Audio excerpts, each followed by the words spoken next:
বছর বয়সে বিয়ে হয়েছে, 17 বছর বয়সে মা হয়েছি। এই 17 বছর বয়সে আমি জীবনে অনেক কিছু দেখেছি। বাস্তবতা, জীবন নিয়ে যুদ্ধ, সব কিছু আমার শেখা হয়ে গেছে। শ্বশুরবাড়ি এমন একটা জায়গা যেখানে শেখার কোনো শেষ নেই। শুরু থেকে এ পর্যন্ত অনেক কিছু শিখেছি। আমার বিয়ের বয়স হচ্ছে 13 বছর। এখন পর্যন্ত আমি অনেক কিছু শিখেছি, কিন্তু এখন পর্যন্ত কোনো ক্লাসে পাস করতে পারিনি।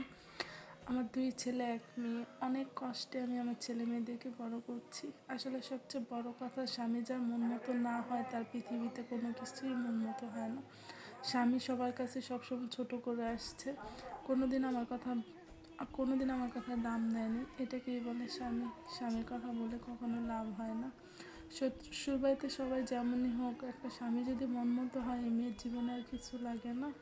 আসলে আমার জীবনটা এরকমই এলোমেলো করে দিছে আমার স্বামী। আজকে 13 বছর আমার সাথে বিয়ে হয়েছে, কখনো আমি বলতে পারবো না যে হ্যাঁ, আমি আমার স্বামীকে নিয়ে সুখে ছিলাম। আসলে মেয়েদের জীবনটা এরকমই হয়, শেষ হয়ে যায়, শুরু হয়।